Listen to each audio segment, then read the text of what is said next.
మనం గత కొన్ని వారాలుగా ఎవరి గురించి ధ్యానించుకుంటున్నాం? యెహోషువ గురించి కదా. బైబిల్ అంతట్లో కూడా పరాక్రమం గల శూరులు ఉన్నారు, యుద్ధం చేయగలిగిన శూరులు కొంతమంది ఉన్నారు. అందులో ఒక వ్యక్తి యెహోషువ. ప్రియులారా, బైబిల్లో ఎన్నో జయాల్ని తీసుకొచ్చాడు యెహోషువ కదా. అనేక రీతులుగా నిజంగా జయాన్ని తీసుకొచ్చినటువంటి వ్యక్తి యెహోషువ. కాబట్టి యెహోషువ గురించి అనేక విషయాలు మనం ఎలా ఒక పరిచారకుడిగా మొదలయ్యి 20 సంవత్సరాల వయసు నుంచి ఆయన యొక్క చరిత్ర బైబిల్లో ప్రారంభం అవుతుంది.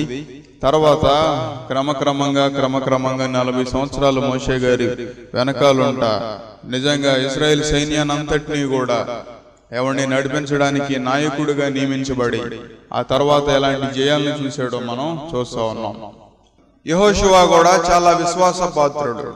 ఎంత బలమైనటువంటి విశ్వాసం ఆయనలో ఉందంటే, ఆయన మీదకి ఎలాంటి పరిస్థితి ఎదురైనా సరే, ఎన్ని రాజ్యాలు ఎదురైనా సరే, ఏ మాత్రం కూడా వెనుదిరగని వాడు యెహోషువ.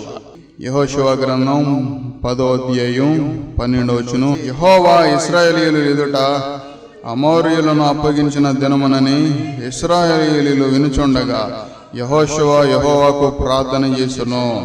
సూర్యుడా నువ్వు గిబియోనులో నిలువము, చంద్రుడా నువ్వు ఆయలోను లోయలో నిలువము. జనులు తమ శత్రువుల మీద పగ తీర్చుకునే వరకు సూర్యుడు నిలిచెను, చంద్రుడు ఆగెను అను మాట యాషారు గ్రంథములో రాయబడి ఉన్నది కదా. సూర్యుడు ఆకాశ మధ్యను నిలిచి ఇంచుమించు ఒక నాడల్లా అస్తమింప త్వరపడలేదు. చూడండి, యెహోవా ఒక నరుని మనవి వినిన దినము వంటి దినము దానికి ముందే గాని దానికి తర్వాతే గాని ఉండలేదు. చూడండి ప్రియులారా, యెహోవా ఇశ్రాయేలు పక్షముగా యుద్ధం చేసెను.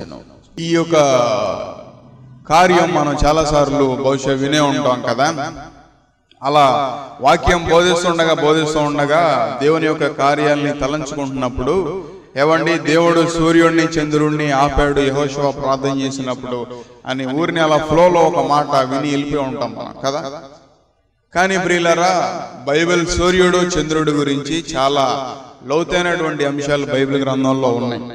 కాబట్టి ఈ యుద్ధం ఎలా జరుగుతుంది అంటే, ఎందుకు నీ సూర్యుడు చంద్రుడు ఆగాల్సిన పరిస్థితి అక్కడికి వచ్చిందంటే, వాస్తవానికి ప్రియులారా, యుద్ధం ప్రారంభమైతే ఉదయం ప్రారంభమైతే సూర్యుడు అస్తమించే లోపు యుద్ధం ఏమైపోవాలంటే అది ఆగిపోవాలి.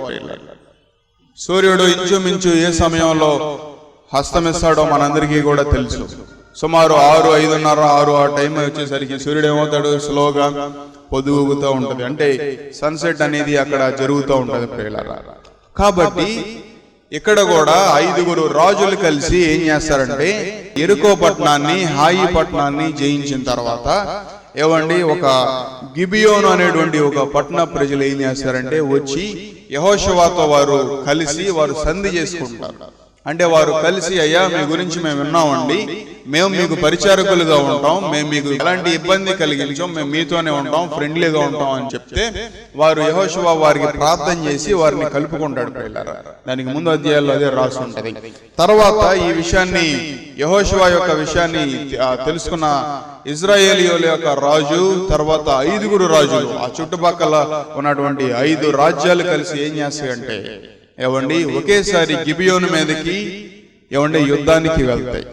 గిబియోను ప్రజలందరూ కూడా ఏం చేస్తారంటే యెహోషువకి మొరపెట్టుకుంటారు. వారు యెహోషువకి వచ్చి చెప్పినప్పుడు ఆ వార్త యెహోషువ కూడా ఏం చేస్తాడంటే అప్పటికప్పుడు సైన్యాన్ని అంతటినీ కూడా సిద్ధపరిచి గిబియోనులోనికి తీసుకువెళ్తాడు. గిబియోనులోనికి తీసుకువెళ్ళినప్పుడు ఇప్పుడు 5 రాజ్యాలు కలిసి యెహోషువ ఒక్కడే, యెహోషువ ఇశ్రాయేల్ ప్రజలందరూ కూడా 5 రాజ్యాల మీద ఏం చేయాలి, యుద్ధం చేయాలి. అలాంటప్పుడు నిజంగా దేవుడు వారికి సహాయం చేస్తాడు. ఇక్కడ మనం చదువుకున్నాం కదా, యెహోవా యెహోషువ పక్షాన్ని ఏం చేశాడంట, యుద్ధం చేశాడు. 11వ వచనంలో కూడా ఏం రాయబడి ఉందంటే, దేవుడు ఒక దిక్కు నుంచి మనుషులు పారిపోతుంటే, ఆ సైన్యం పారిపోతుంటే దేవుడు వడగండ్లు కురిపించి ఏం చేశాడంట, వారిని హతం చేశాడంట ప్రియులారా. ఆ యుద్ధం ఇంకా సైన్యం ఉన్నారు, దాదాపుగా 5 రాజ్యాలు అక్కడ జయించబడాలి. ఒక్కొక్క రాజ్యాన్ని వీరు జయించుకుంటా మనుషుల్ని ఎదిరించుకుంటా వస్తుంటే ఆ రోజు ఏమైపోయింది, సాయంత్రం అయిపోతా ఉంది. కాబట్టి యుద్ధం ఆగకూడదు. ఒకవేళ యుద్ధం ఆగితే మళ్ళా వీళ్ళు వెళ్ళిపోయి ఏం చేస్తారు, మరలా వస్తారేమో, ఎందుకు టైం వేస్ట్ అని అప్పటికప్పుడు ఏం చేస్తాం. ఒక్కోసారి మనం ఏం చేస్తాం, పనిలో పని అని ఎప్పుడైనా బయటికి వెళ్ళినప్పుడు ఆ పని ఈ పని అన్ని పనులు చూసుకుని వస్తాం, అవునా కదా. అలాగే యెహోషువ కూడా ఏవండి దేవుని సన్నిధిలోకి వెళ్ళి ఒక చిన్న ప్రార్థన చేశాడు. ఏమని ప్రార్థన చేశాడు, ఏవండి సూర్యుడా నువ్వు గిబియోనులో ఆగు, చంద్రుడా నువ్వు లోయలో ఆగు అని ప్రార్థన చేసినప్పుడు ప్రియులారా ఏమైనా సూర్యుడు చంద్రుడు ఆగలేదా? ఏమంటే వాస్తవానికి సైన్స్ ప్రకారం సూర్యుడు తిరుగుతాడా, చంద్రుడు తిరుగుతాడా, భూమి తిరిగిద్దా? చెప్పండి, మీ అందరికీ తెలుసుగా. భూమి తన చుట్టూ తాను ఒకసారి తిరిగితే ఎన్ని గంటలు? 24 గంటలు. భూమి సూర్యుడి చుట్టూ ఒకసారి తిరిగితే సంవత్సరం కదా. అంటే ఇంచుమించు ఇక్కడ ఏమని రాయబడింది అంటే ఒక నాడెల్లా అని రాయబడింది. ఇంగ్లీష్ బైబిల్లోకి వెళ్తే హోల్ డే అని రాయబడింది. అంటే దాన్ని ఎలా మనం అర్థం చేసుకోవాలి? హోల్ డే అంటే 24 అవర్సా, లేదంటే సూర్యుడు ఉన్నది 12 అవర్స్ కదా. మనకి ఒక రోజుని 2 భాగాలుగా మనం క్యాలిక్యులేట్ చేస్తే సూర్యుడు 12 గంటలు ఉంటాడు, చీకటి 12 గంటలు ఉంటుంది మనకి కదా. కాబట్టి ఒక నాడెల్లా అనేటువంటి మాటని మనం దాన్ని ఎలా తీసుకోవాలంటే బ్రిల్లరా, వాస్తవానికి సూర్యుడు 24 గంటల్లో 12 గంటలు మాత్రమే ఉంటాడు కదా. కానీ ఇక్కడ ఏం జరిగిందంటే యెహోషువ ప్రార్థన చేసినప్పుడు అనదర్ 12 అవర్స్ ప్రియులారా, ఇంకొక 12 గంటల పాటు సూర్యుడు ఏం చేశాడు, నిలిచాడు. సూర్యుడు నిలవాల్సిన ఒకనాడు అంటే ఈనాడు సూర్యుడు 12 గంటల పాటు నిలుస్తాడు. ఏవండి మరలా యెహోషువ ప్రార్థన చేసిన తర్వాత ఇంకొక నాడు నిలిచాడు. అంటే భూమి తన చుట్టూ తాను తిరగటం ఎన్ని గంటల వరకు ఆగింది ప్రియులారా? 12 గంటల వరకు ఆగింది. 12 గంటల వరకు ఆగినప్పుడు సూర్యుడు అస్తమించలేదు, భూమి తిరగటం అయిపోయింది, ఆగిపోయింది ప్రియులారా. చూడండి ఎలాంటి ఏవండి అద్భుతాలు ఇక్కడ ఏమని రాయబడి ఉందంటే అలాంటి దినము అంతకు ముందు గాని తర్వాత గాని లేదు. సూర్యుడు ప్రార్థన చేసినప్పుడు సూర్యుడు ఆగిపోయాడు, చంద్రుడు ఆగిపోయాడు. అక్కడ యుద్ధం జరిగింది. 5 రాజులు కూడా పరిగెత్తుకుని సైన్యం అంతా కూడా హతమైపోయిన తర్వాత 5 రాజులు కూడా వెళ్ళి ఒక లోయలో వారు దాక్కుంటారు. యెహోషువ సైన్యాన్ని పంపించి 5 రాజుల్ని కూడా తీసుకొచ్చి ఏమండి వారిని ఏం చేస్తాడు, ఊరి తీయించేస్తాడు ప్రియులారా. సూర్యుడు అస్తమించిన తర్వాత వారిని ఊరి తీసేస్తారు. ఊరు ఎప్పుడు తెస్తారు తెలుసా మీకు? మన దేశంలో కూడా చట్టం ప్రకారం కొంతమందిని ఏం చేస్తారు, శిక్ష చేసినప్పుడు ఉరి శిక్ష చేస్తారు కొంతమందికి. అలాంటి ఉరి శిక్ష చేసినప్పుడు ఎప్పుడు తెస్తారు ఉరి శిక్ష? సూర్యుడు ఉన్నప్పుడు ఉరి శిక్ష అనేది తీయకూడదు. అకార్డింగ్ టు ద ఏమండి రూల్, డెమోక్రటిక్ రూల్. సూర్యుడు అస్తమించిన తర్వాత కానీ లేదంటే ఉదయించడానికి ముందు కానీ ఏం చేయాలి, ఎక్కువ శాతం ఏం చేస్తారంటే ఉదయకాల సమయంలో 3 గంటలకి లేదనుకుంటే 4 గంటలకి ఆ టైంలో ఏం చేస్తారు, స్వస్థమిస్తారు. అంతేకాదు ఏమండి ఎవరినన్నా ఎన్కౌంటర్ చేయాల్సి వచ్చినా సరే సూర్యుడు ఉన్నప్పుడు చేయరు. వారిని ఏం చేస్తారు, ఎర్లీ మార్నింగ్ టైంలోనే మ్యాక్సిమం ప్రియులారా, ఎర్లీ మార్నింగ్ టైంలోనే ఎన్కౌంటర్స్ కానీ ఊరి కానీ ఈ శిక్షలన్నీ కూడా వేస్తారు. ఎందుకని చీకట్లో అంతా కూడా కనుమరుగ్గా ఉండాలి అని చెప్పి ప్రియులారా. కాబట్టి ఈ రోజున నేను చెప్పాలనుకున్నటువంటి ఒక అంశం ఏంటంటే సూర్యుడు చంద్రుడు గురించి ప్రియులారా బైబిల్లో చాలా అంశాలు ఉన్నాయి. యేసు ప్రభువు మత్తయి సువార్త 24వ అధ్యాయంలో మాట్లాడితే ఏం మాట్లాడారు ప్రియులారా? ఏమండి ఈ రోజున ఉదయకాల సమయంలో మనం నేర్చుకోవాల్సినటువంటి ఆత్మీయ పాఠం ఒకటి ఉంది ఈ యుద్ధం గురించి, సూర్యుడు చంద్రుడు ఆగిపోవడం గురించి. ఏవండి మత్తయి సువార్త 24వ అధ్యాయంలో యేసు ప్రభువు పలికిన మాట ఏంటంటే ఏవండి నేను తిరిగి వచ్చినప్పుడు సూర్యుడు ఏమైపోతాడు, నల్లగా పారిపోతాడు, చంద్రుడు ఏమైపోతాడు, ఏరుపెక్కుతాడు అని ఉంది ప్రియులారా. కాబట్టి దేవుడు తిరిగి వచ్చేంత వరకు కూడా మానవుడు మనందరం కూడా సూర్యుడి కింద మనం బ్రతుకుతూ ఉన్నాం. చీకటి వెళ్ళిపోయిన తర్వాత మరల ఏమవుతుంది, ఉదయం వస్తుంది. చీకటిలో మనం కొంతకాలం కొంత సమయం కొన్ని గంటలు గడిపిన తర్వాత మరలా సూర్యుడు వస్తాడు, నీతి సూర్యుడు ఉదయిస్తాడు. ప్రతి జీవితంలో కూడా నీతి సూర్యుడు ఉదయించాలి. ప్రతి జీవితంలో కూడా ఏవండి సూర్యుడు ఉదయిస్తా ఉన్నాడు. ఒక చోట మత్తయి సువార్త 5:45 ఆయన చెడ్డవారి మీదనో మంచి వారి మీదనో తన సూర్యుని ఉదయింపజేసి ఏవండి నీతిమంతుల మీదనో అనీతిమంతుల మీదనో వర్షము కురిపించుచున్నాడు అని రాస్తున్న ప్రియులారా. యేసు ప్రభువారు అక్కడ దేని గురించి ఆయన మాట్లాడుతూ ఉన్నారంటే ఏవండి శత్రువుల్ని మనం ప్రేమించాల్సిన విషయం వచ్చినప్పుడు ఆ యొక్క అంశాన్ని ఆయన మాట్లాడుతూ పలికినటువంటి మాట ఏంటో తెలుసా? ఆయన చెడ్డవారి మీదనో మంచివారి మీదనో తన సూర్యుని ఏం చేస్తా ఉన్నాడు? ఉదయింపజేస్తా ఉన్నాడు. ఏమండి, నీతిమంతుల మీదనో అనీతిమంతుల మీదనో వర్షము కురిపించుచున్నాడు అని రాస్తుంది ప్రియులారా. కాబట్టి మన జీవితంలో ప్రతిరోజు కూడా సూర్యుడు ఉదయిస్తున్నాడు అంటే యేసుప్రభువు పలికిన ఆ మాటల్లో అర్థం ఏంటంటే ప్రియులారా, సూర్యుడు అస్తమించే లోపు శత్రువు ఎవరైతే ఉన్నారో వారు హతం చేయబడాలి. అలాగే అనీతిమంతులు ఎవరైతే ఉన్నారో, అలాగే అపవిత్రులు ఎవరైతే ఉన్నారో, అలాగే ప్రియులారా ఎవరైతే లోకంలో ఇష్టానుసారంగా అపవిత్రంగా బ్రతికేవారు ఎవరైతే ఉన్నారో, వాస్తవానికి ఎవండి according to the God's law, దేవుని యొక్క చట్టం ప్రకారం ప్రియులారా, దేవుని యొక్క ఉద్దేశం ప్రకారం ప్రియులారా, తండ్రి అయిన దేవుని ఉద్దేశం ప్రకారం ఎవరైతే పాపంలో బ్రతుకుతున్నారో వారు అస్తమించే లోపు ఏమైపోవాలి? హతం చేయబడాలి. కానీ వాస్తవానికి దేవుడు ఆయన ఉచితమైనటువంటి కృపను బట్టి ఇక్కడ ఏమని పలికారంటే, ఎవండి నీతిమంతుల మీదనో అనీతిమంతుల మీదనో మంచివారి మీదనో చెడ్డవారి మీదనో సూర్యుడు ఏం చేస్తా ఉన్నాడు? ఉదయిస్తా ఉన్నాడు. అంటే నేను మిమ్మల్ని వదలట్లేదు. మీరు ఎలాంటి అపవిత్రతలో బ్రతికినా, మీరు లోకంలో ఇష్టానుసారంగా బ్రతికినా సరే నేను మిమ్మల్ని వదిలేయట్లేదు. ఏవండి, నేను మిమ్మల్ని పట్టించుకుంటున్నాను. దేవుని యొక్క కనికరం ప్రతి ఒక్కళ్ళ మీద ఉదయిస్తా ఉంది ప్రియులారా. ఏవండి, స్పర్జన్ గారు కూడా ఒక మాట పలికారు తెలుసా?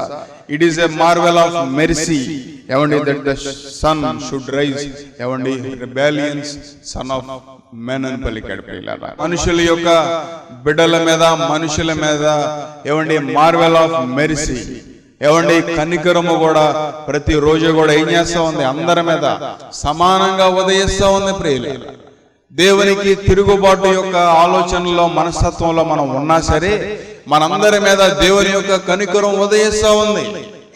ఎందుకో తెలుసా? We are in a spiritual warfare, ఆత్మీయ యుద్ధంలో మనందరం కూడా ఉన్నాం. ఇంకా మన హృదయాల్లో శత్రువు జయించబడలేదు, ఇంకా మన జీవితాల్లో సమస్యలు జయించబడలేదు, ఇంకా మన జీవితాల్లో కుటుంబాల్లో శాపాలు ఇంకా జయించబడలేదు. కాబట్టి ఇంకా ఎన్ని కుటుంబాలు జయాన్ని ఎదుర్కోలేని కుటుంబాలు ప్రియులారా. ఏవండి, అంతరంగంలో మనకి జయం కనబడతా ఉందా? హృదయ అంతరంగంలో మనం జయించగలుగుతున్నామా? యెహోషువ వెళ్ళి ప్రార్థన చేసినప్పుడు ఏవండి సూర్యుడు చంద్రుడు ఆగిపోయాడు. కారణం ఏంటి? శత్రువుని జయించడానికి ప్రియులారా. మనం కూడా దేవుని సన్నిధికి వెళ్ళి ప్రార్థన చేయాలి. ఎందుకని? మనలో ఉన్నటువంటి ఏవండి ఆత్మీయ శత్రువుని ఏం చేయాలి? జయించడానికి ప్రియులారా. ఎఫెసీ రాసిన పత్రిక 4వ అధ్యాయంలో కూడా ఒక మాట రాస్తుంది. ఏంటో తెలుసా? కోపపడుడి గాని ఏం చేయొద్దు, పాపము చేయొద్దు. సూర్యుడు అస్తమించే 4:26 సూర్యుడు అస్తమించే లోపే మనం ఏం చేయబడాలి? సరి చేయబడాలి. మన కోపం ఏదైతే ఉందో అది సరి చేయబడాలి ప్రియులారా. బైబిల్ ఏం చెప్తా ఉంది? మనకి అనేక రీతులుగా ఏవండి కోపం వస్తూ ఉంటది, మనుషుల మీద ద్వేషం వస్తూ ఉంటది, మనుషుల మీద మనకి అసూయ పెరుగుతూ ఉంటది ప్రియులారా. సూర్యుడు అస్తమించే లోపే దాన్ని మనం జయించాలి. సూర్యుడు అస్తమించే లోపే మనలో కలిగేటువంటి ప్రతి ద్వేషాన్ని, మనలో కలిగేటువంటి ప్రతి అసూయని, మనలో కలిగేటువంటి అహంకారాన్ని, చెడు స్వభావాన్ని అంతటినీ కూడా ఏం చేయాలి? మనం ఏవండి జయించాలి. ఎంతమంది జయిస్తా ఉన్నారు? యెహోషువలాగా నువ్వు కూడా వెళ్ళి ప్రార్థన చేస్తా ఉన్నావా? ప్రభువా, ఒక్క నిమిషం నా హృదయం సరిగా లేదు, ఎవరి మీద ద్వేషంగా ఉంది, ఎవరి మీద పగ ఉంది. అపవాదికి చాలా పగ ఉంటదంట పిల్లలు. అపవాదిలో ఉండే మనసు, అపవాదిలో ఉండేటువంటి స్వభావం ఏంటో తెలుసా? పగ. ఎందుకని? ఎవరి మీద పగ? దేవుని మీద పగ. మనందరం కూడా దేవునిలో అడుగులేస్తున్నప్పుడు ఏవండి అపవాది మనలో పగ నింపుతూ ఉంటాడు. బైబిల్లో ఒక ఆయన పగని నింపుకొని ఏం చేస్తా ఉన్నాడు? తరుముతా ఉన్నాడు. తరిమి తరిమి తరిమి తరిమి ఒక దినాన్న ఏవండి తన కత్తి చేత తన ఏం చేసుకున్నాడు? పొడిచి చంపుకున్నాడు. ఎన్ని హృదయాల్లో పగ! ఏవండి మనుషుల మీద పగ. ఎందుకని? కోపం మనలో చెలరేగుతా ఉంది. ఏవండి యుద్ధం చేయగలుగుతున్నావా? నీ మనసు మీద నువ్వు యుద్ధం చేయగలుగుతున్నావా? నీ మనసాక్షి మీద నువ్వు యుద్ధం చేయగలుగుతున్నావా? లేదు. చాలా మంది అదే పగతో వెళ్ళి పడుకుంటా ఉన్నారు. చాలా మంది అదే కోపంతో, అదే కక్షతో, అదే విభాదంతో వెళ్ళి పడుకుంటా ఉన్నారు. అది నీకు దీవెనకరంగా ఉందా? దేవుడు నీ మీద నీతిని కురిపిస్తా ఉన్నాడు. దేవుడు నీ మీద సూర్యుడిని ఉదయింపజేస్తా ఉన్నాడు. కాబట్టి మన జీవితంలో కూడా ఎప్పుడు ఏం చేయాలి? ఏవండి సరి చేసుకోవాలి.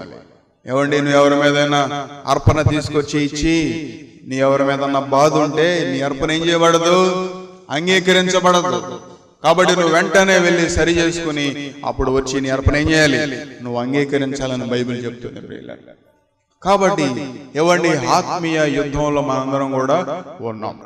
ఒక చిన్న తలంపు మనలో కలిగినా సరే అపవాది మనలోనికి దూరి, ఏవండి ఒక చిన్న మాట నీకు వినబడినా సరే ఏవండి నీలోనికి దూరి, ఏవండి ఒక చిన్న సందేహం నీకు కలిగినా సరే అపవాది దూరతాడు. ఏవండి ఒక చిన్న వ్యతిరేకమైనటువంటి మాట నీకు ఏ కోణంలో ఎటు నుంచి వినబడినా సరే అపవాది నీలోనికి వచ్చి నీ మనసుని, నీ ఆలోచనని అంతా కూడా ఏం చేస్తాడు, కలవరపరుస్తాడు. నీ హృదయానంతటినీ కూడా స్వాధీనం చేసుకుంటాడు. నీలో ద్వేషాన్ని నింపేస్తాడు. ఏవండి, మనం నిజంగా క్రీస్తుని కలిగిన వారమైతే మనలో ఎలాంటి ద్వేషము, పగ అనేది ఉంచుకోకూడదు. కాబట్టి ప్రియులారా, మరొక యుద్ధాన్ని నేను మీకు జ్ఞాపకం చేయాలని ఆశపడతా ఉన్నాను. ప్రకటన గ్రంథం 12:7 నుంచి చూడండి. అంతటా పరలోకమందు యుద్ధము జరిగెను. మికాయేలును అతని దూతలను ఆ గడ్డ సర్పముతో యుద్ధము చేయవలెనని ఉండగా ఆ గడ్డ సర్పము దాని దూతలను యుద్ధము చేసిరు గాని గెలవలేక పోయరి. గనుక పరలోకమందు వారికి ఇక స్థలము లేకపోయెను. కాగా సర్వలోకమును మోసపుచ్చుచు అపవాది అనియు సాతాననియు పేరు గల ఆది సర్పమైన ఆ మహాగడ్డ సర్పము పడద్రోయబడును. అది భూమి మీద పడద్రోయబడును. దాని దూతలు దానితో కూడా పడద్రోయబడిరి. మరియు ఒక గొప్ప స్వరము పరలోకమందు ఇలాగూ చెప్పుట వింటిని, రాత్రింబగళ్ళు దేవుని ఎదుట మన సహోదరుల మీద నేరము మోపువాడైన అపవాది పడద్రోయబడి ఉన్నాడు. గనుక ఇప్పుడు రక్షణయు శక్తియు రాజ్యమును మన దేవుని వాయను, ఇప్పుడు అధికారము ఆయన క్రీస్తు దాయను. వారు గొర్రెపిల్ల రక్తము బట్టి ఏమండి తామిచ్చిన సాక్ష్యమును బట్టి వారిని జయించుచున్నారు గాని మరణము వరకు తమ ప్రాణములను ప్రేమించిన వారు కారు. చూడండి ప్రియులారా, ఎందుకని ఈ సందర్భాన్ని మీకు జ్ఞాపకం చేశానంటే, పరలోకంలో కూడా ఒక యుద్ధం జరిగింది. వాస్తవానికి పరలోకంలో చీకటి ఉంటుందా చెప్పండి? ఉండదు. పరలోకంలో అంతా వెలిగే. ఏవండి, అక్కడంతా కూడా వెలుగు రాజ్యం. ఆ వెలుగులో ఘట సర్పం అపవాది ఏవండి దేవునికి వ్యతిరేకం అయిపోయిన తర్వాత ఒక యుద్ధం జరిగింది అక్కడ. ఆ యుద్ధంలో మికాయేలు దూత ఏం చేశాడంటే నిలబడి, ఏవండి అపవాది యొక్క దూతలు, వారు కూడా దేవుని దూతలే. వారు కూడా అపవాది వెనకమాల ఉన్న దూతలు కూడా దురాత్మలుగా మార్చబడిన ఆ దూతలు కూడా దేవుని దూతలే ప్రియులారా. ఓ దేవుని సేవకుడు ఏం పలికాడంటే, ఏవండి మనలో ఎప్పుడైతే అహంకారం, గర్వం చోటు చేసుకుందో అప్పుడు వెంటనే మనం ఒకటి జ్ఞాపకం చేసుకోవాలండి. ఏంటో తెలుసా? పరలోకంలో ఉన్న దూతల సహితం ఎప్పుడైతే అహంకార మనసుతో నింపబడినయో ఆ దూతలే దురాత్మలుగా మార్చబడినవి. పరలోక సైన్యమే, పరలోకంలో ఉన్న దూతలే అహంకార మనసుతో, when they filled with the pride, even the angels turned into the demons అని పలికారు. ఏవండి, అలాంటిది మానవులో మన మనస్సు ప్రియులారా. మనలో ఎప్పుడైతే అహంకారం, గర్వం చోటు చేసుకుందో అప్పుడు వెంటనే ఏవండి మనలో ఉన్నటువంటి ఆత్మీయత అంతా కూడా ఒక్కసారిగా ప్లేట్ తిరిగిపోతుంది. ఒక్కసారిగా మనం ఏమైపోతాం, తల కిందలైపోతే మన ఆత్మీయ జీవితం. కాబట్టి గర్వంగా, అహంకారంగా మనం ఇప్పుడు కూడా నడవకూడదు ప్రియులారా.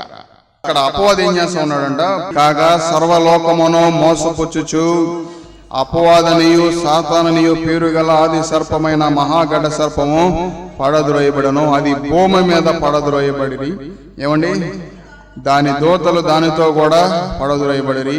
మరియు ఒక గొప్ప స్వరము పరలోకమందు ఎలాగో చెప్పుట వింటిని. చూడండి, పరలోకమందు ఒక స్వరం విన్నాడంటే యోహాను భక్తుడు. ఏమని విన్నాడు?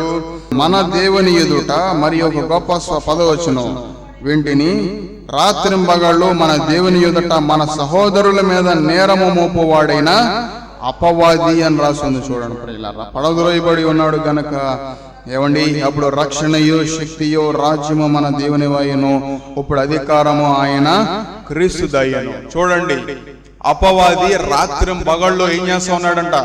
నేరం మోపుతా ఉన్నాడు. ఇక్కడున్న ప్రతి ఒక్కళ్ళ మీద అపవాది ఏం చేస్తా ఉన్నాడు? నేరం మోపుతా ఉన్నాడు. నీ మనసు పాడైన ప్రతిసారి అపవాది ఏం చేస్తా ఉన్నాడు? రాత్రని లేదు, పగలని లేదు, సమయం ఆ సమయం ఈ సమయం అని లేదు. ఏం చేస్తా ఉన్నాడు? నేరం మోపుతా ఉన్నాడు. బహుశా నీ మీద ఎన్ని నేరాలు మోపు ఉంటాడు ఇప్పుడు వరకు. ఏవండి, నీ హృదయ స్థితి నీకు బాగా తెలుసు. ఏవండి, నీ మనస్తత్వం నీకు బాగా తెలుసు. నీ నోరు ఎలా ఉందో, నీ తలంపులు ఎలా ఉన్నాయో, నీ హృదయం ఎలా ఉందో, ఎలాంటి పరిస్థితులు గుండా వెళ్తున్నావో, నీలో ఎంత చెడు ఉందో, ఎంత మంచి ఉందో, ఏవండి ఎంత అవినీతి ఉందో, ఎంత అపవిత్రత ఉందో నీకు తెలుసు.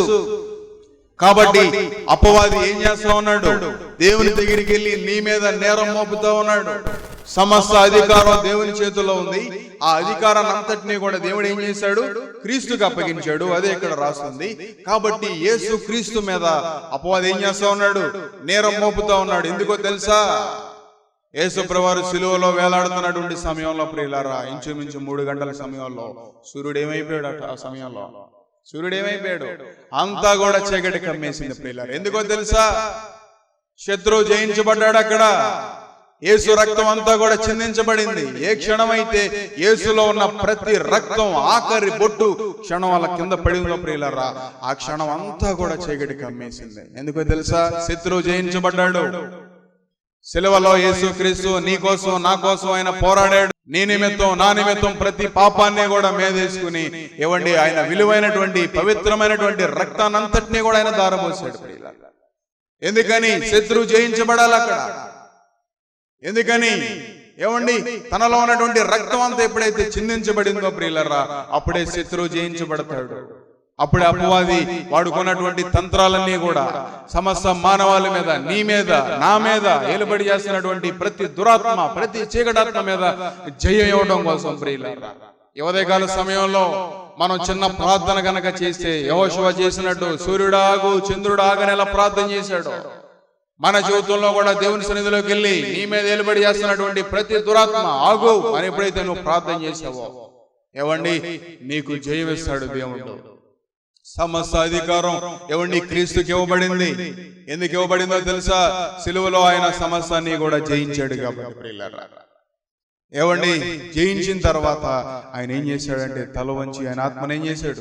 దేవుడికి అప్పగించాడు. తండ్రి, నీ చేతికి నా ఆత్మను అప్పగించుకొనుచున్నాను. ఏవండి, నీ ఆత్మని ఉదయకాల సమయంలో ఎవరికి అప్పగించావు? ఏవండి, అది నీతిగా ఉందా? సూర్యుడు ఇంకా అస్తమించలేదు, రాకడు ఇంకా రాలేదు. రాకడు వచ్చినప్పుడు సూర్యుడు ఏమైపోతాడు? అస్తమిస్తాడు, నలిపైపోతాడు, ఇంకా వెలుతురుండనే ఉండదు ప్రియులారా. చంద్రుడు ఎరిపెక్కుతాడు, అంతవరకే. ఎందుకని? అంతటితో కృపాకాలం అంతా కూడా ముగించబడుతుంది. పరిశుద్ధాత్మ దేవుడు ఉండడు, వెళ్ళిపోతాడు ప్రియులారా. పాప క్షమాపణ ఉండదు. నువ్వెంత సరి చేసుకుందామన్నా సరే, నువ్వు పరిగెత్తినా సరే, ఏవండి వాక్యం కూడా కరువైపోద్ది అని రాసింది ప్రియులారా. ఉదయకాల సమయంలో ఎంత సమృద్ధి అయినటువంటి వాక్యాన్ని దేవుడు మనకు అందిస్తా ఉన్నాడు. ఉదయకాల సమయంలో దేవుడు ఎంత సమృద్ధిని, ఎంత సమయాన్ని నీకు నాకు ఇస్తా ఉన్నాడు. దేవుని కృప నీ మీద సమృద్ధిగా ఉందనడానికి ఎంతకంటే రుజువేం కావాలి ప్రియులారా? ఏవండి, దేవుని సన్నిధిలోకి వెళ్ళి మనం అపవాదిని ఎదిరించగలుగుతున్నామా? మీ విరోధి అయిన అపవాదిని ఎదిరించి పోరాడండి అని ఉంది. ఎలా మనం పోరాడగలుగుతాం? యెహోషువ వెళ్ళి ఎలా అయితే ప్రార్థన చేశాడో, సూర్యుడు ఆగు చంద్రుడు ఆగని, సూర్యుడిని చంద్రుడిని ఆపినటువంటి దేవుడు సమస్త అధికారాన్ని యేసుక్రీస్తుకి ఇచ్చినటువంటి సమయం ప్రియులారా. ఆ సమయంలో, ఆ కృపా కాలంలో మనందరం కూడా ఉన్నాం ప్రియులారా. అగస్టిన్ ఒక మాట పలికాడు, ఏంటో తెలుసా? ఏవండి, God bids us do what we cannot అని పలికాడు ప్రియులారా. దేవుడు మన ఎదురుగా అసాధ్యమైన వాటిని పెడతాడు, నీ ఎదురుగా, నా ఎదురుగా. ఎందుకో తెలుసా? ఏవండి, that we may know what we out seek from him అని పలికాడు ప్రియులారా. దేవుని దగ్గర నుంచి what we can seek from God, దేవుని దగ్గర నుంచి ఎలాంటి శక్తిని పొందుకోగలమో, దేవుని దగ్గర నుంచి ఎలాంటి బలాన్ని, ఎలాంటి జయాన్ని మనం పొందుకోగలమో, ఏవండి అప్పుడే మనం ఏవండి దేవుని ఎదురంగా, మన ఎదురంగా అసాధ్యమైన వాటివి ఎప్పుడైతే ఉన్నాయో, అప్పుడే దేవుని ఎదురంగా ఏవండి శక్తిని, ఆయన బలాన్ని మనం పొందుకోగలుగుతాం ప్రియులారా. వెళ్తున్నామా దేవుని సన్నిధిలోకి వెళ్ళి? ఏవండి, మన ప్రార్థన దేవుని శక్తిని కోరుతా ఉందా? నీ ప్రార్థన దేవుని బలాన్ని కోరుతా ఉందా? నీ ప్రార్థన దేవుని రక్తాన్ని కోరుతా ఉందా?